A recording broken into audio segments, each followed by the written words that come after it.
Olá, meus nobres e queridos amigos inscritos e membros do canal Spook Houses, Casas Assombradas.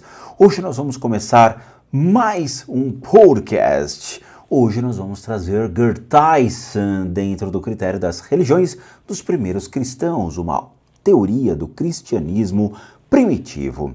A obra de Gerd Theissen é uma apresentação e uma análise da fé cristã primitiva sobre a ótica das ciências das religiões.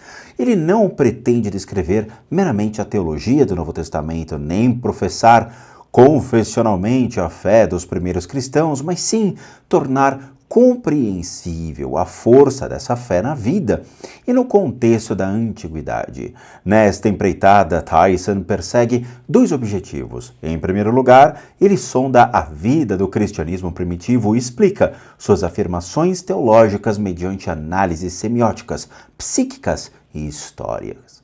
Desta forma, por meio de categorias das ciências das religiões, torna-se-ão visíveis a fé, o culto e o ethos da igreja primitiva. Em segundo lugar, ele mostra como o cristianismo primitivo evoluiu a partir do judaísmo e criou um universo simbólico religioso autônomo, que possuía um extraordinário dinamismo para a construção de comunidades e que modificou toda a história do mundo conhecido de então. Bom, Gerd Theissen é doutor em teologia e professor de Novo Testamento na Universidade de Heidelberg, na Alemanha. É com ele que hoje nós iniciaremos e nos deliciaremos com essa incrível obra que mudou a minha vida e eu tenho certeza que mudará a vida de vocês. Então sentem-se, acomodem-se, porque vamos iniciar uma nova jornada. O hino aos Filipenses descreve o extremo auto-aniquilamento e auto-estigmatização de Jesus até a morte de cruz, a fim de fundamentar precisamente que Deus o levou acima de todas as potências.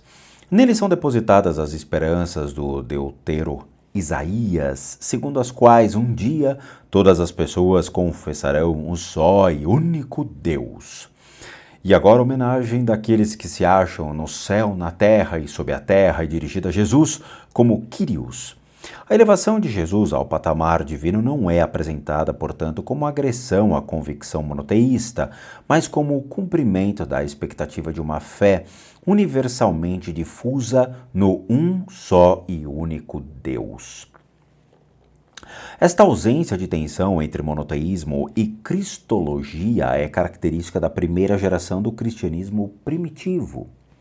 Certamente muito ouvimos falar de Paulo, de discussões com judeus e judeu-cristão a propósito de questões legais. Em nenhuma parte, porém, de controvérsias quanto à alta cristologia e uma ameaça ao monoteísmo, como mais tarde no Evangelho de João. Os dois escritos teológicos, ou seja, os dois grupos de escritos preservados pela primeira geração, a fonte dos ditos e as cartas paulíneas autênticas, resolvem o problema, que não existia até então, de diversas formas. Somente quando se tentou somar suas duas soluções é que surgiu aquela saída teológica cristocêntrica que devia ser criticada pelos judeus como ameaça ao puro monoteísmo. A fonte dos ditos introduz, talvez ligada à sua redação final, no início tirada de uma coleção de ditos, a história formal um tanto saliente de tentação. Nessas tentações, Jesus adquire sua autoridade a fim de poder ensinar as palavras seguintes.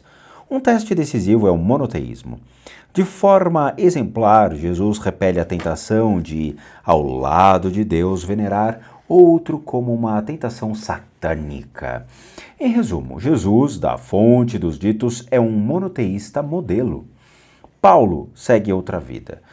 Jesus histórico interessa-lhe apenas incidentalmente. Suas palavras não têm para ele nenhum conteúdo de obrigação absoluta.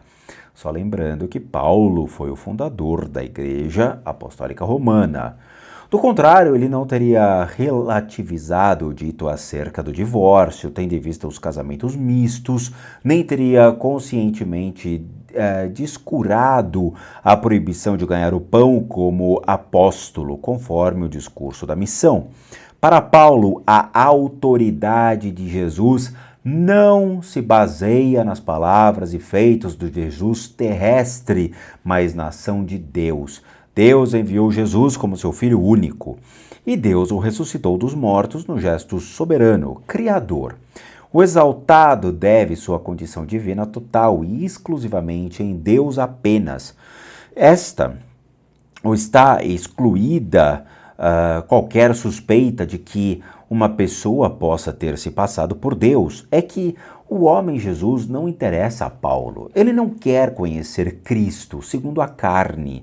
No sentido inverso, pode-se provavelmente constatar uma relação, uma vez que Paulo ainda está profundamente enraizado em convicções monoteístas fundamentais, ele não pode estabelecer nenhuma relação positiva com o Jesus terreno.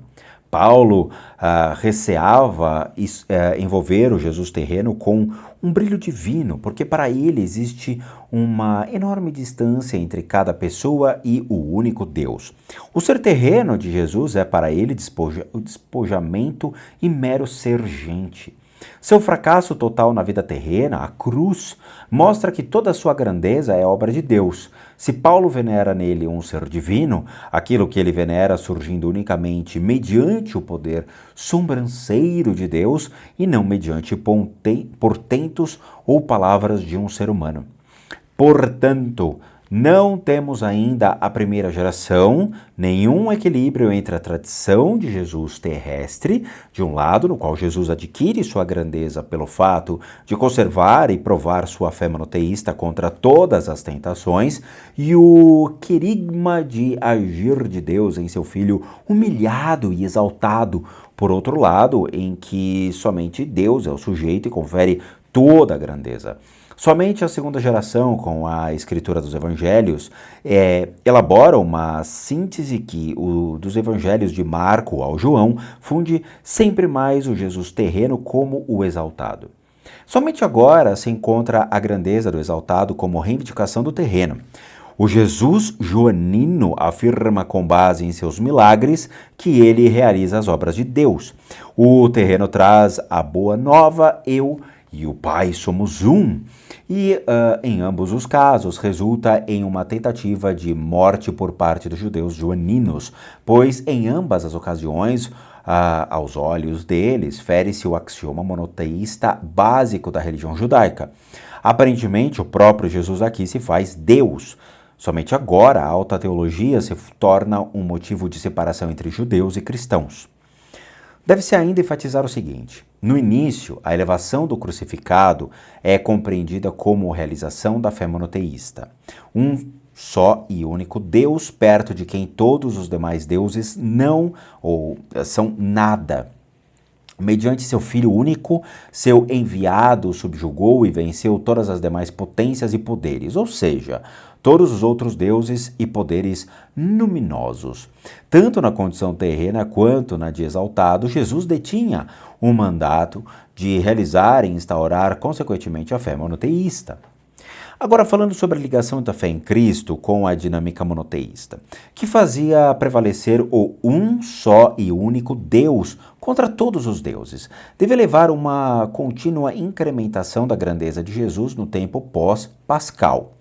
O novo Senhor Jesus devia impor-se contra todos os demais deuses concorrentes e superá-los. De fato, com o monoteísmo, o cristianismo primitivo herdara-lhe a consciência de superioridade e a autocompreensão antissincretista. Ele rejeita seja a veneração de outros deuses, seja a assunção de elementos da linguagem religiosa, de sinais que estivessem ligadas a outros cultos. Bom, exatamente por esse motivo é que ele devia tornar sempre de novo plausível sua pretensão de superioridade e de exclusividade, não mediante a assunção direta de concepções estranhas, o que era impossível diante da autocompreensão antissincretista, mas antes por meio de formação do próprio universo religioso de sinais, de maneira tal que se fosse capaz de concorrer com outras religiões. Os concorrentes que disputam o mercado assemelham-se parcialmente uns aos outros quando se empenham em suprir as mesmas necessidades. O mesmo vale para as religiões numa situação pluralista. Elas precisam imitar umas às outras a fim de, na imitação mútua, superar-se. A imitação, porém, acontece mediante o aperfeiçoamento das próprias tradições como antítopo das outras. A essa forma indireta de mútua influência denomino de sincretismo de superação. Bom, esse sincretismo de superação agia no cristianismo primitivo em duas direções. De um lado, o poder de Cristo é elevado acima de todas as demais autoridades e poderes. E de outro lado, Cristo é colocado mais perto dos seres humanos do que quaisquer outras divindades. Encontramos, então, paralelamente, um aumento da distância que situa o exaltado, acima de todos os poderes, e o afasta da vida e dos limites humanos, e uma redução da distância que o liga mais intimamente ao destino humano do que outras divindades.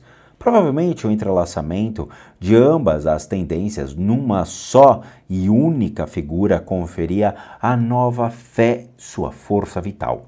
Ele realiza um desejo secreto das religiões do seu tempo, tanto no judaísmo quanto nas religiões pagãs, o anseio por uma divindade que se situa sobre todos os poderes e ao mesmo tempo liga-se intimamente ao viver e ao morrer humanos. Bom, a força atuante no sincretismo de superação pode ser esclarecida da melhor maneira possível, tornando-se, por exemplo, em que Paulo, com a ajuda de uma forma tradicional relacionada à sua fé monoteísta com o politeísmo pagão. Ali ele começa por negar fundamentalmente a existência de deuses pagãos, a seguir, porém, delimita. Se bem que existam aqueles que são chamados deuses, quer no céu, quer na terra, e há de fato muitos deuses e muitos senhores para nós. Contudo, existe um só Deus, o Pai, e um só Senhor, Jesus Cristo, de quem tudo procede, por quem tudo existe e para qual caminhamos e para quem caminhamos. Bom, meus amigos, este foi mais um capítulo deste incrível livro, este livro que fez uma grande diferença na minha vida e com certeza também vai fazer uma grande diferença na vida de vocês. Eu espero que vocês tenham entendido. Caso não tenham entendido o capítulo, por favor, escutem novamente e fixem as principais partes do que é lido para vocês, porque é deveras importante a fixação desse conteúdo para que vocês entendam as diferenças entre a palavra de Cristo e como houve alteração, manipulação e adulteração dos conceitos de Cristo primitivo para os dias de hoje, ok? Então é isso, eu agradeço de coração a todos vocês e vejo vocês no mais um capítulo desse incrível livro e, como eu sempre digo, bons sustos a todos nós.